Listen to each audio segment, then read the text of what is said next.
অনেক যুবক আছে, অনেক যুবতী আছে। যুবক বাবারা শোনো, মাস্টার ইবলিস ডাক দিয়ে বলে, রব্বে কারীম,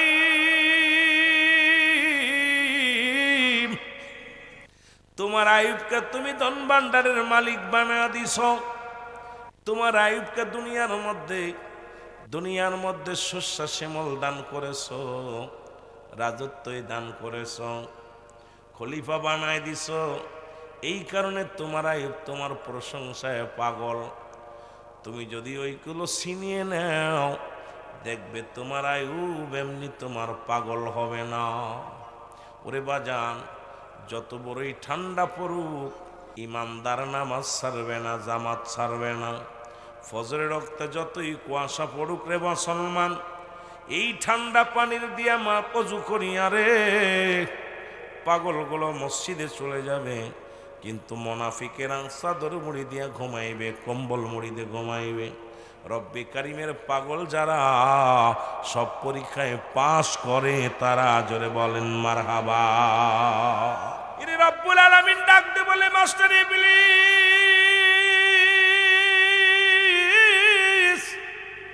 ও ইবলিস, পরীক্ষা নাও আমার আয়ুবের।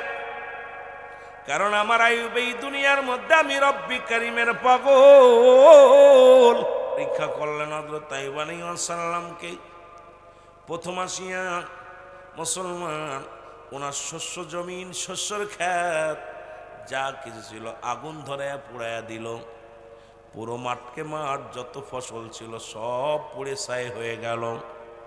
আইয়ুব আলাইহিস সালামের কাছে খবর আসলো, নবী গো, সর্বনাশ, শস্য শ্যামল ভরা মাঠখানা সব পুড়ে ছাই হয়ে গেছে। আইয়ুব আলাইহিস সালাম শুকরিয়া আদায় করে বলে আলহামদুলিল্লাহ। জোরে জোরে চিল্লায় বলেন মারহাবা। কিন্তু আইয়ুব আলাইহিস সালাম শুকরিয়া আদায় করে বলে আলহামদুলিল্লাহ। মাস্টার ইবলিস কয়, রব্বুল আলামিন, আমি আইয়ুবের এত বড় ক্ষতি করলাম, তার শস্যের জমিন পুরাইয়া দিলাম, ফলের জমিন পুরাইয়া দিলাম গো, ফল বাগিচা আগুন ধরিয়ে দিলাম, ফলের গাছগুলো পুড়ে গেল, শস্যের গাছগুলো পুড়ে গেল, এই ধানের ক্ষেতগুলো পুড়ে গেল। কিন্তু সে দেখি একটু বিচলিত হয় না, শুকরিয়া আদায় করে আলহামদুলিল্লাহ। জোরে জোরে চিল্লায় বলা যাবে না মারহাবা। ও ইমানদার বিশ্বাসীরা গো, এবার মুসলমান আবার মাস্টার ইবলিস কি করলেন, গুদম্বরে আগুন ধরাইয়া দিলেন, বাইতুল মালে আগুন ধরিয়ে দিলেন, মালামাল চাউল ডাউল যা ছিল সব পুড়ে ছাই, সব পুড়ে কয়লা হয়ে গেল। ইদ্রিস আলাইহিস সালামের কাছে খবর আসলো, আইয়ুব আলাইহিস সালামের কাছে খবর আসলো, নবী গো, সর্বনাশ, আপনার বাইতুল মালের সব মাল পুড়ে ছাই। আপনার গরিব মিসকিনকে কি দিবেন?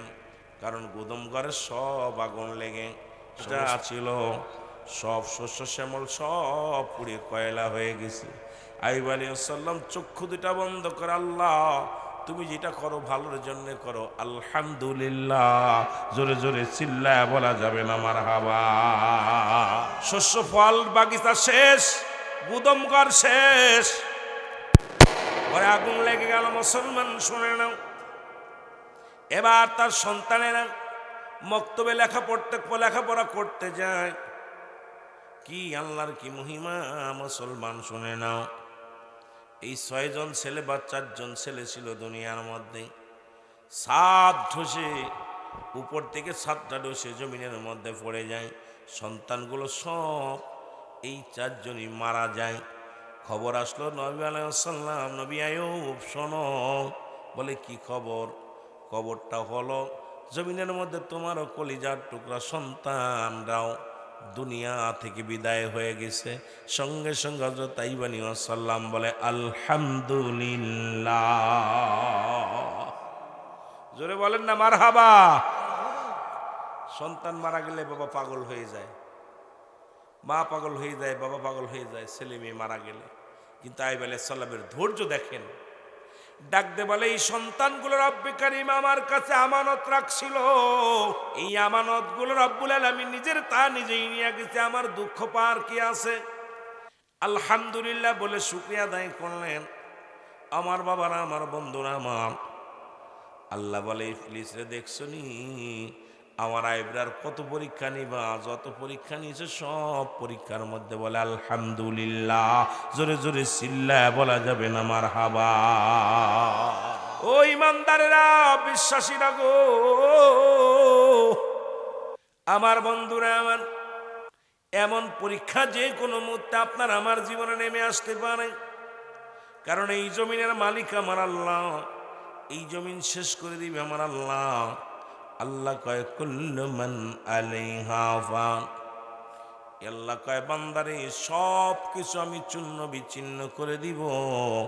এই জমিনের ভিতরে যা কিছু আছে সব কিছু চূর্ণ বিচ্ছিন্ন করে দিবে।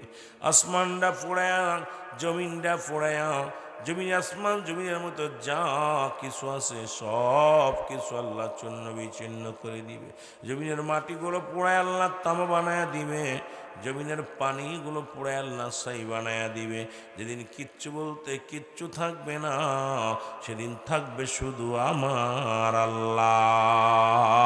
জোরে জোরে চিল্লায় বলা যাবে না মারহাবা। এ মুসলমান গভীর মনোযোগ।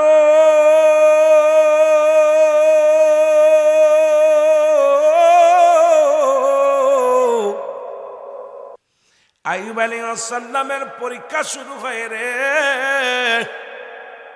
ও যুবক বন্ধুরা শুনে নাও, এইরকম একটা পরীক্ষা যদি আপনার আমার হতো, আমরা ইমান হারা হয়ে যেতাম। হঠাৎ আইয়ুব আলাইহিস সালামের আমার বাবারা আমার পায়ের মধ্যে উচট খাইল। উচট খাইয়া সমস্ত দেহের মধ্যে ফসন রোগ ধরে গেল, সমস্ত গায়ের মধ্যে পোকা মাকড় ধরল। মুসলমান 4 জন বিবির 3 জন বিবি তারে ছেড়ে চলে গেল। দুর্গন্ধে মানুষ তার পাশ থেকে সবাই সরে গেল। এই বিপদের কালে একমাত্র রয়ে গেল বিবি রহিমা। জোরে জোরে চিল্লায় বলো মারহাবা। ও আমার মারা, একটু দিলের কান্ডা লাগা শোনো। এই পৃথিবীর মধ্যে রহিমা বিবি রয়ে গেলেন, সব বিবিরা তারে সরে চলে গেলেন। রাজ্যের প্রজারা চলে গেলেন, রাজ্যের উজির মন্ত্রীরা সবাই তারে ছেড়ে চলে গেলেন। এমন মুসলমান রোগে আক্রান্ত হলো, গায়ের মধ্যে বড় বড় কিরিফোক হয়ে গেল, গায়ের গোস্তগুলো খায়। और आय्यूब अलैहिस्सलाम मौलार जिकिर करे, इसमें जाओ अल्लाह अल्लाह अल्लाह अल्लाह अल्लाह अल्लाह।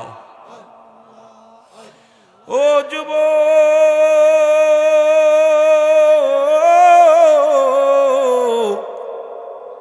रब्बी करीमेर जिकिरे हजरत आय्यूब अलैहिस्सलाम बड़ो पागल। আমার বাবারা আমার নিজের বিবি সন্তান সব ছেড়ে চলে গেল, যায়নি শুধু রহিমা বিবি। জোরে বলো মারহাবা। এরে মুসলমান, বিপদের সময় চিনা যায় বিবি কত ভালোবাসে। বিপদে পড়ে দেখেন সন্তান কত ভালোবাসে। বিপদে পড়ে দেখলে বোঝা যায় আপনার ভাই বন্ধু কেমনে ভালোবাসে। যখন আপনি বিপদে পড়বেন তখনই চিনতে পারবেন কাছের মানুষগুলো কেমনে পল্টি নেয়, কেমনে তারা মুসলমান। সারা জীবন আপনার জন্য যারা পাগল ছিল, যখন আপনি বিপদে পড়েছেন সবাই ছেড়ে চলে যাবে।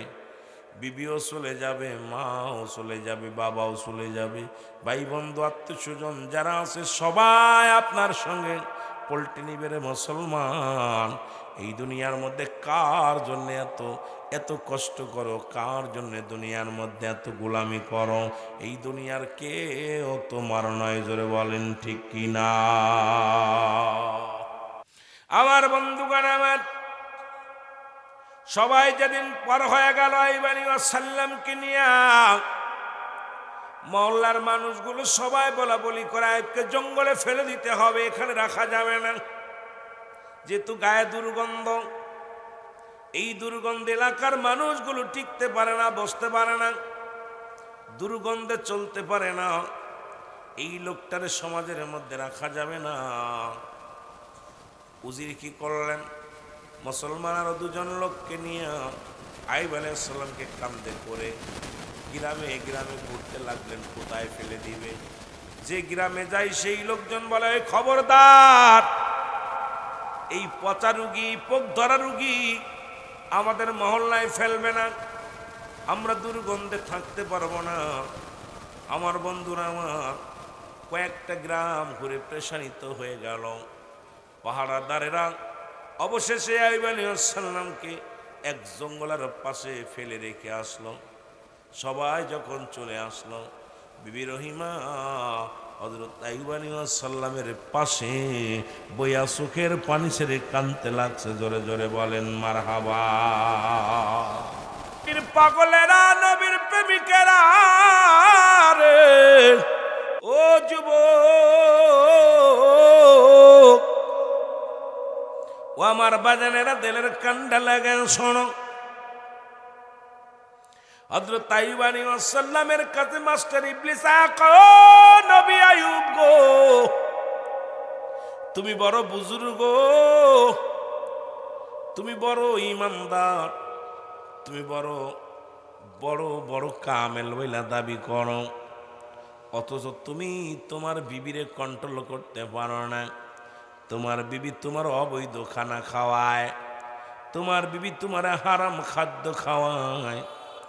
আজকে চুরি করতে যা ধরা পড়ে, দেখবা তোমার বিবির মাথা আর চুলগুলো অর্ধেক কেটে ফেলেছে। আইয়ুব আলাইহিস সালামের কাছে বইলাম, মাস্টার ইবলিস দরবেশের বেশ ধরে রওনা হয়ে গেলেন। এবার রহিমা বিবি বাড়ি আসলেন, আসিয়া স্বামীর সেবা যত্ন করেন, স্বামীর যত্ন করে, স্বামীর গা থেকে মুসলমান গাটা মুছায়া দেয়। কিন্তু আইয়ুব নবীর মুখটা বড় মলিন, মনটা বড় মলিন। ডাকতে বলে, বিবি রে,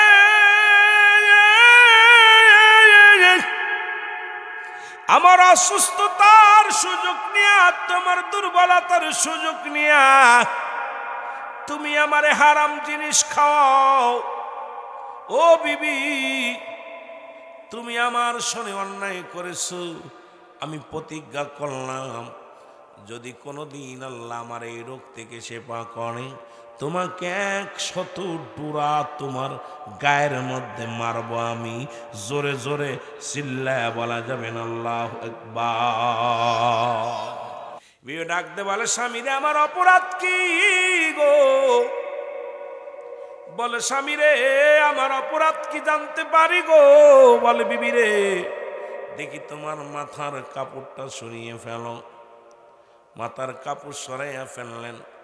আমার বাবারা আমার দেখলো মাথার মধ্যে চুল অর্ধেক গুলো কাটা।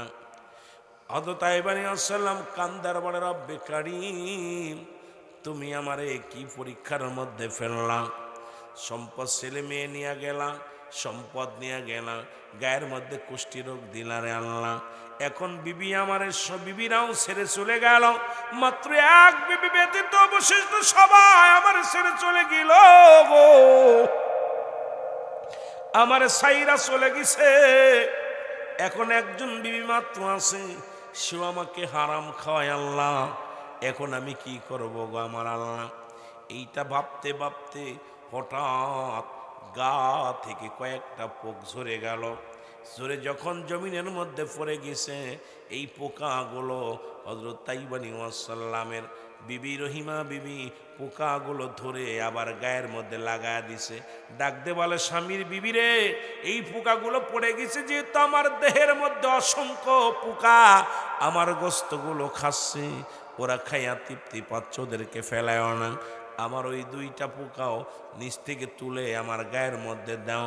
যখন দিলেন, সঙ্গে সঙ্গে আরো প্রচন্ড বেগে পোকাগুলো কামড় শুরু করে দিছে।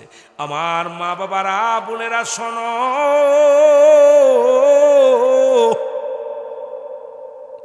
এদিকে মন খারাপ করে বিবি রহিমা বিবি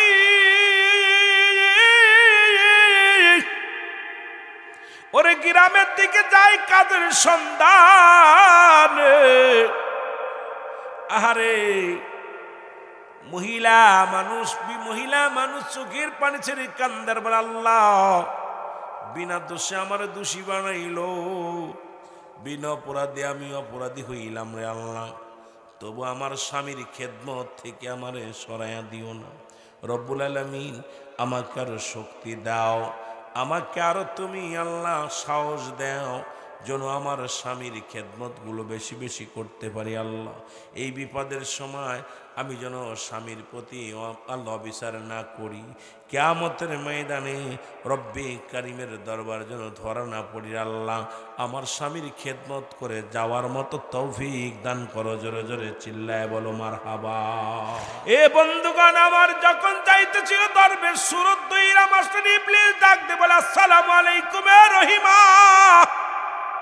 তুমি কই যাও গো?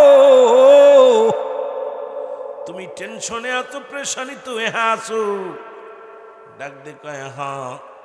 কয় তোমার স্বামীর পছন্দ রোগ ধরেছে, গায়ের ভিতরে পোকামাকড় ধরেছে, আমি ওষুধ দিব, ওষুধটা নিয়ে যদি তুমি লাগাইতে পারো তাহলে তোমার স্বামী একবারই সুস্থ হয়ে যাবে।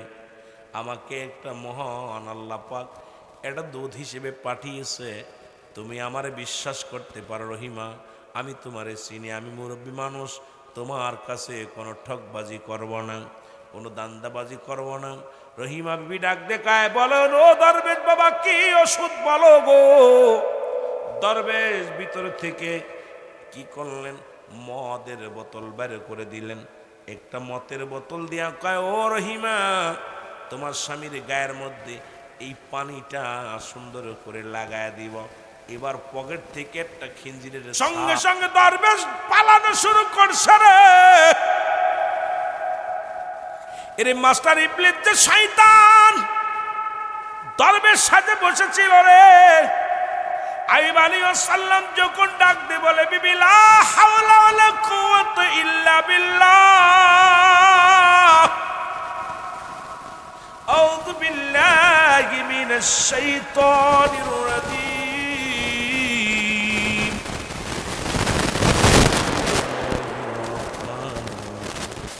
সঙ্গে সঙ্গে পালায় ডাকতে কয়, বিবি রে তুমি কার ধোকায় পড়তেছিলা? ও যে দরবেশ নয়, ওদের সবচেয়ে বড় ধোকাবাজ। আজকে যদি আমার এই মদটা লাগাইতাম দেহের মধ্যে, এত কষ্ট করে আমি ছিলাম রব্বে কারিমের গোলাম, আমার ঈমান নষ্ট হয়ে যেত রে বিবি। তুমি এই দরবেশ শয়তানের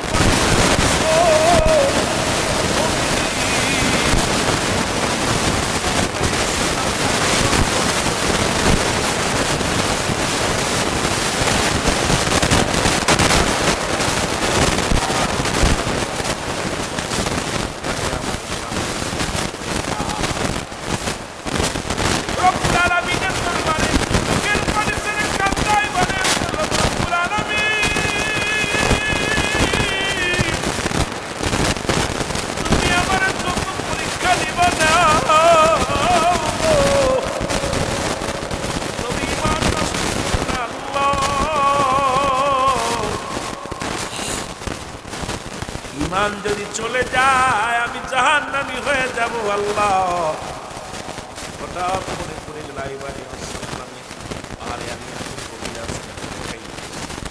আদম আলাইহিস সালাম একটা ভুল করেছিল,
স্বীকার করেছিল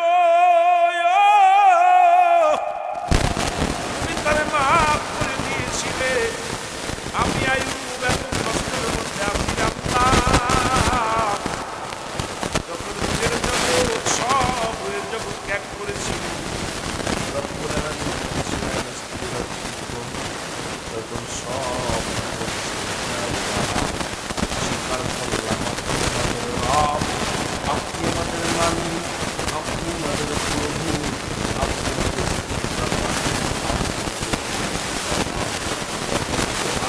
নামের পাশে একটা নাম লিখেছিলাম রব্বুল আলামিন।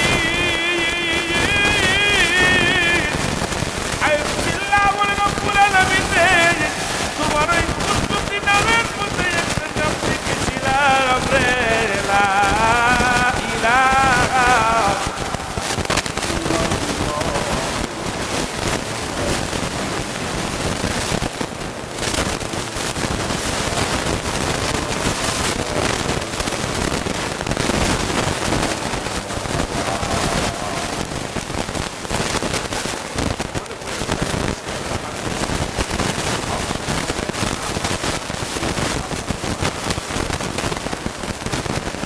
তোমার নামের পাশে নামটা লিখেছিলাম।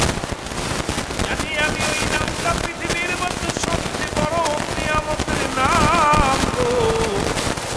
ও রব্বুল আলামিন আমি ওই নামের উসিলায়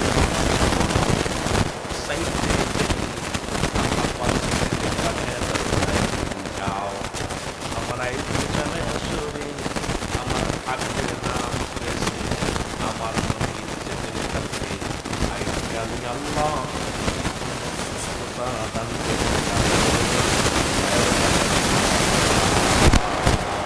আর একটু জোরে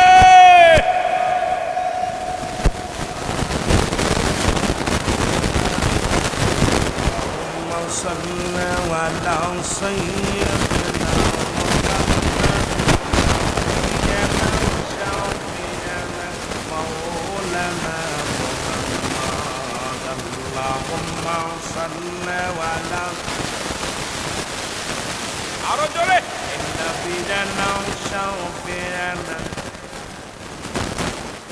আদম যখন মাটির পানি মরণ বিধি খোদার আসল আদম যখন মাটি পানি মরণ বিধি খোদার আসল তার উপরে পড়েন দুরুদ তার উপরে পড়েন দুরুদ আল্লাহ ফেরেশতা কুল আল্লাহুম্মা সাল্লি আলা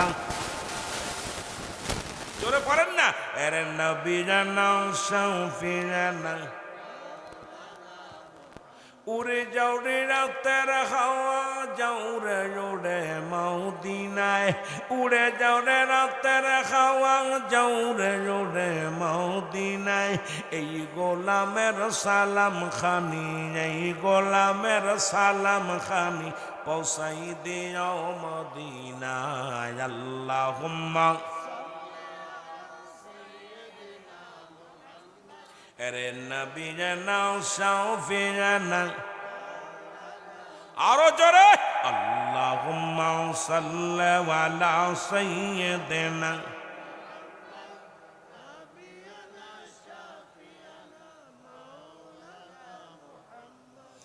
ইর নবীর পরে আর কোন নবী আসিবে না রে দরায় আমার নবীর পরে এই দরতে আর কোন নবী আসবে না ধরায় উম্মতের কান্ডারি নবী উম্মতের কান্ডারি নবী কাঁদিতেছেন রওয়া যায় আল্লাহুম্মা সাল্লি আলা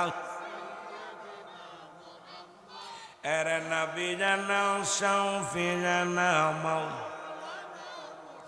মাদ আল্লাহুম্মা সাল্লি আলা সাইয়্যিদিনা নবিয়ানা শাফ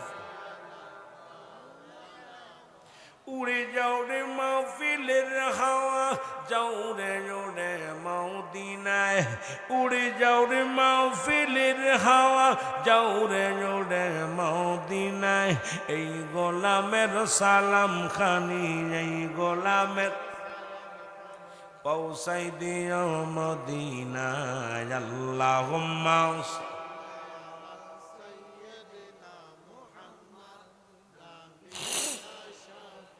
জোরে জোরে নবী জানাও শফি জানাও মৌ। এরে মুসলমান, জিবরিল আমিন ডাক দে কয় মায়ার নবী,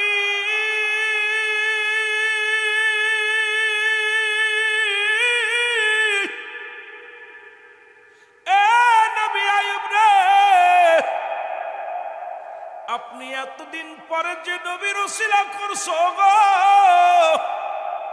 রব্বুল আলামিন সেই নবীর উসিলা আপনাকে শেফা করেছে, জোরে বলেন মারহাবা। সঙ্গে সঙ্গে আইয়ুব আলাইহিস সালাম ক্ষমা পেয়ে গেলেন, রোগ থেকে মাফ পেয়ে গেলেন। শুধু পাইলেন না, দুনিয়ার সম্পদ ফিরে পাইলেন, সন্তানদের ফিরে পাইলেন, দুনিয়ার মধ্যে যত রাজ দরবার ছেড়ে দিছি এটাও ফিরে পাইলেন। এর মুসলমান প্রতিজ্ঞা করলেন রহিমাকে 100 টুরা মারতে হবে গো। মুসলমান শুনে না, জিবরিল আমিন কয় নবী গো, খবরদার খবরদার, রহিমার গায়ে কোনো আসর দিবেন না। আপনার রহিমা ছিল পুত পবিত্র, আপনার রহিমা ছিল চরিত্রবান নারী। কারণ এই 5টা গুণের নারীর মধ্যে মা রহিমার ছিল 5টা গুণ। নাম্বার 1, 1 নাম্বার হলো, বাবারা শোনো, এই খাটলা মুসলমান শুনে নাও, আমার বাবারা আমার, এই খাটলা দক্ষিণ পাড়া যুব সমাজ শুনে নাও। রাসূল বলছে 5টা গুণের নারী বিয়ে করতে, তার ভিতরে মা রহিমার ভিতরে ছিল 5টা গুণ। এই পৃথিবীর মধ্যে পৃথিবীর মধ্যে অনেক নবীদের বিবিদের, সব নবীদের বিবির ভিতরে ছিল 5টা গুণ। সবচেয়ে বড় মজার বিষয়, আমার নবীর মা আমিনার ভিতরে ছিল এই 5টা গুণ। নাম্বার 1, 1 নাম্বার হলো সতীত্বর আমানতদারি, জোরে বলা মারহাবা।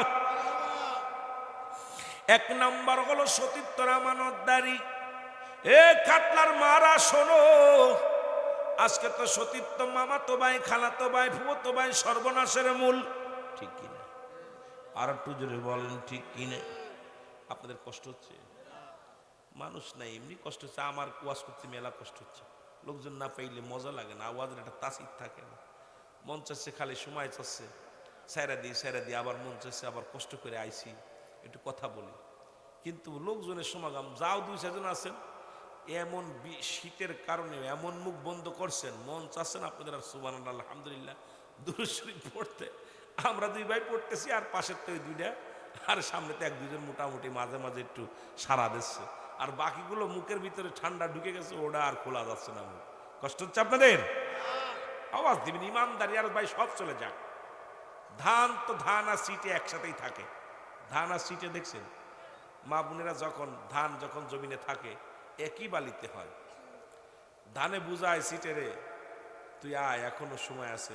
সিটা কয় দূর, তোরে নিয়ে খাইয়া ফেলবো, তোরে নিয়ে সেদ্ধ করব, তোরে নিয়ে কি করব, তোরে নিয়ে বানবো, এরপরে তোরে মিলে নিয়ে ভাঙবো, ব্যাঙ্গা তোরে আর পাতিলের ভিতর দিব, দিয়া তোরে গৃহস্থ খাইব। দানে কয় সিটা ফালাফালি করিস না, তোরে কইছি এখনো গৃহস্থ এত কষ্ট করে মাল কামাইছে, কত কষ্ট করছে, তুই ভালো হ। সিটে কয় সম্ভব না। যেদিন আগুনের মধ্যে যান দিয়ে পুড়ায়, সিটে কয় দোস্ত আগে জানতাম সিটে হইতাম না। কথা বুঝেননি? তোরে গৃহস্থ খাইবো আর আমারে পুরাইব, কথা বুঝেননি?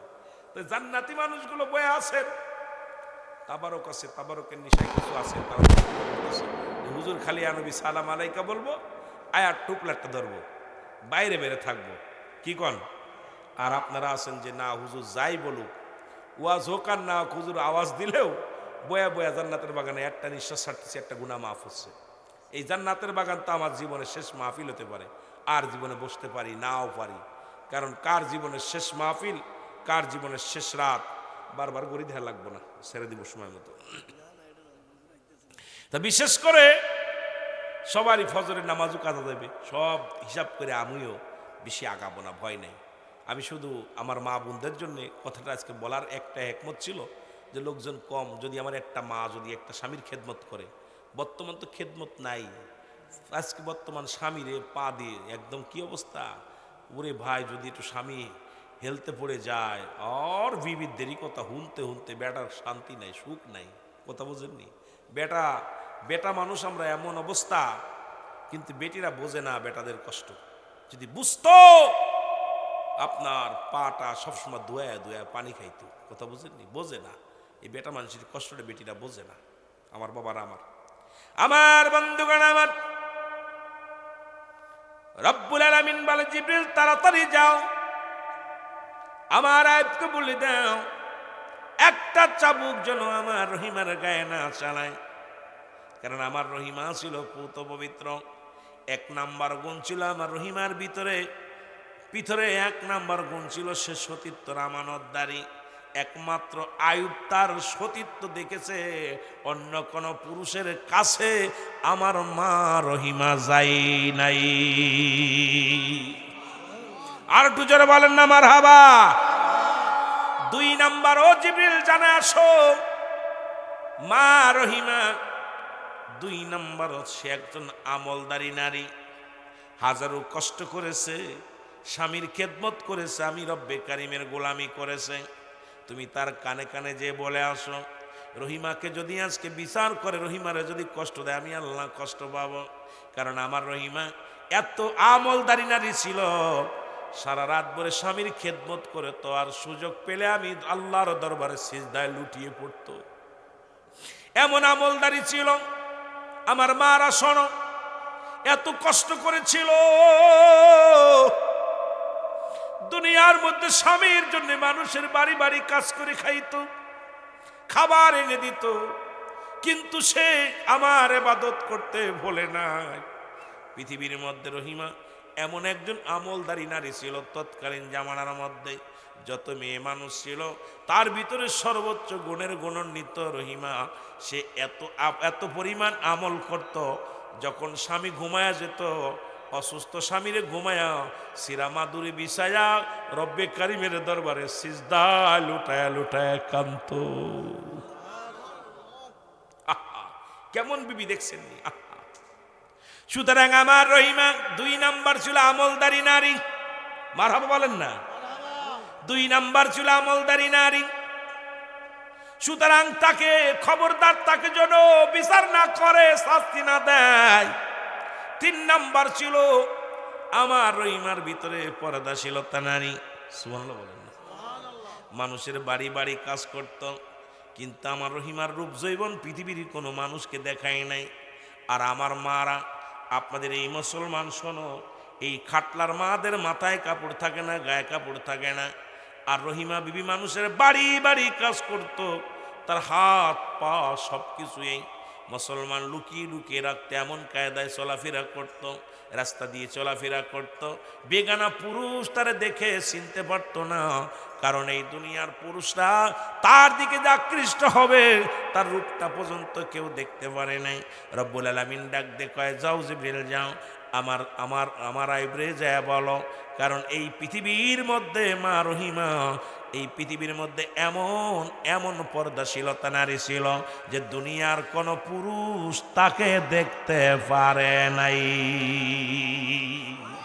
এরা জোরে বলা যাবে না। এত কষ্টের মধ্যেও এত ভাবে পর্দা করেছে। ও যুবক, নামাজ যেমন ফরজ, পর্দা তেমনি ফরজ। নামাজও যেমন ফরজ, পর্দাও তেমনি ফরজ। মা রহিমা এমন ভাবে পর্দাশীলতা হয়ে চলতো, এমন ভাবে পর্দা করে চলতো, মানুষের চক্ষু আড়ালে মুসলমান। শুধু স্বামীর ক্ষুধা নিবারণ করার জন্যে, স্বামীকে বাঁচানোর জন্যে আমার মা রহিমা বাড়ি বাড়ি বেড়াইতো, কিন্তু কোনো পুরুষের সামনে এমনভাবে হেফাজত হয়ে চলতেন, এমনভাবে সুন্দরভাবে চলতেন, কোনো বেগানা পুরুষের নজরে পড়ে নাই। আমার মুসলমান সোনার জিবরিল যাও, আমার আইবরে বলে দাও, 4 নম্বর গুণটা ছিল আমার রহিমার ভিতরে, আমার রহিমার ভিতরে তৎকালীন জামানার মধ্যে যেমন ছিল তার গুণ, তেমন ছিল তার রূপ। জোরে জোরে চিল্লায়া বলা যাবে না মারহাবা, আর একটু জোরে জোরে চিল্লায়া বলা যাবে না মারহাবা। সুতরাং মুসলমান 4 নম্বর গুণটাও ছিল মা রহিমার ভিতরে। সে ছিল গুণবতী, রূপবতী, রূপের অহংকার করে নাই। আমাদের মারা যদি একটু রূপ থাকে, স্বামীর জন্য এমন খ্যাটখ্যাট করে ছাড়িয়ে দে, কারণ ওর রূপের বড়ায় দেখায়, চিন্তা করে স্বামীর অভাব নাই। এই রূপ যদি দেখাইতে পারি কত পুরুষ পাগল করব। কিন্তু মা রহিমার ভিতরে তৎকালীন জামানায় যেমন ছিল রূপ, তেমন ছিল তার গুণ। রূপে গুণে পৃথিবীর মধ্যে 1 পিস, তৎকালীন জামানায় 1 পিস মহিলা ছিল মারা মুসলমান মা রহিমা। কিন্তু সে স্বামীর কদর করেছে, স্বামীর অচল স্বামীকে সারা জীবন ধরে টানছে, আমার স্বামীকে ফেলে যায় নাই। আর আমাদের মারা একটু চেহারা যদি ভালো হয়, স্বামী যদি একটু হেলতে পড়ে যায়, স্বামীর চেহারা যদি একটু দুর্বল হয়, ওই মা তো স্বামীর দিকে তাকায় না, কোনো জায়গায় গেলে পারে স্বামীর পরিচয় দেয় না। মুসলমান শুনে নাও, কারণ স্বামীর সাথে চলতে গেলে তার ক্যারেক্টার নষ্ট হয়ে যাও। যুবতীরা শোনো, মারা শোনো। কিন্তু মা রহিমা এত সুন্দর রূপবতী, গুণবতী হওয়া পরও এই গুণ থাকার কারণে স্বামীরে কষ্ট দেয় নাই। এই জন্য আমাদেরকে বিয়ে করার আগে আমরা খালি সুন্দরী চামড়া দেখে ভুলে যাব না, কারণ ওই সুন্দরী চামড়া দেখে ভুলে গেলে সংসারে কোনোদিন শান্তি আসবে না। আগে দেখতে হবে তার ভিতরে গুণ আছে কি না। ওই গুণবতী নারী যদি বিয়ে করো, জীবনে কোনোদিন তোমার বাবারে কষ্ট দিবে না, তোমার মারে কষ্ট দিবে না। গুণবতী নারী যদি তোমার সংসারে আসে, সুখ আর সুখ আসবে রে যুবক। এই গুণবতী নারী যদি তোমার সংসারে একবার আসে, দেখবে শান্তি আর শান্তি ফিরে আসবে। তোমার বাবা মাকে কেমনে আপন করে নিতে হয়, স্বামীর সংসারকে কেমনে আপন করে নিতে হয়। সারা পৃথিবী একদিকে স্বামীর সোহাগ ভালোবাসা একদিকে, সারা 10 বছর 20 বছর বিদেশে পড়ে থাকবেন, তবু আপনার বিবি কোনোদিন অন্য পুরুষের বিছনায় যাবে না। কিন্তু এই যদি গুণবতী নারী না হয়, দেখবেন 2 মাস বিদেশে গেছে না, দেখবেন বউডার পাওয়া যাবে না। জোরে কোন ঠিক কিনা? রূপ দেখা পাগল বানাইছে। ও চিন্তা করে স্বামী বিদেশে গেছে, স্বামীর মালামাল নিয়ে কত বিদেশির আইয়া পাগল হয়ে গেছে। বিদেশ থেকে 4 বছর 5 বছর বোন নামে অ্যাকাউন্ট করছে, আর দেখে বউ নেই, অ্যাকাউন্টও নেই, টাকাও নেই। যেরকম ঠিক কি না? এই জন্য আমাদের গুণবতী নারী বিয়ে করা লাগবে। মারহাবা বলো। ওয়াজ কিন্তু বাবা বুঝে নিবেন। আমি বলছি অল্প সময় কথা বলবো, যেহেতু লোকজন কম, পল্লী এলাকা, কথাগুলো খুব খেয়াল করে নিতে হবে রে বাবা। আমার বাবারা, আমার 4 নাম্বার হলো আদর্শ বাবা মার সন্তান। আজকে আমরা প্রতিজ্ঞা করব, এই মাহফিল থেকে প্রতিজ্ঞা করব, কোনো গাঁজাখোরের মেয়ে বিয়ে করব না, মদখোরের মেয়ে বিয়ে করব না, হিরণচিখোরের মেয়ে বিয়ে করব না, সুদখোরের মেয়ে বিয়ে করব না, ঘুষখোরের মেয়ে বিয়ে করব না। কারণ এই দুনিয়ার মধ্যে যদি কোনো আদর্শবান বাবা মায়ের সন্তান হয়, বাঘের পেটে বাগদাসা হয়, বিড়াল হয় না। কারণ ওই বেনামাজি বাবার, সুদখোর বাবার, ঘুষখোর বাবার মেয়ে কোনোদিন আপনার সংসারে শান্তি দিবে না। কারণ ওই সুদ খায়া, সুদের কারবার, সুদ লেগে আছে তার গায়ের মধ্যে, ঘুষকে তার লেগে আছে গায়ের মধ্যে, অন্যায় কাজে লিপ্ত হয়েছে বাবা মা। ওই মাদক সেবিকা, মাদক সেবনকারী বাবা মায়ের সন্তান কোনোদিন আদর্শবান সন্তান হতে পারে না।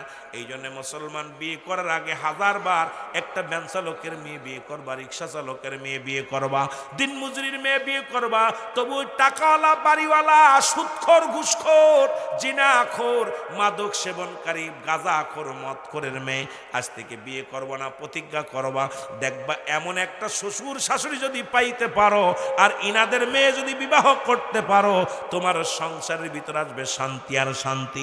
এই শান্তি আসার জন্য একটা আদর্শবান ফ্যামিলি, আদর্শবান বাবা মায়ের কন্যার সঙ্গে বাবা সন্তান, মেয়ে হোক আর ছেলে হোক, আদর্শবান ছেলের বাবা, আদর্শবান মেয়ের বাবা, এমন যদি আত্মীয়তা করতে পারো, দেখবা 2 ফ্যামিলির মধ্যে শান্তি আর শান্তি বিরাজ করবে। জোরে বলেন সুবহানাল্লাহ।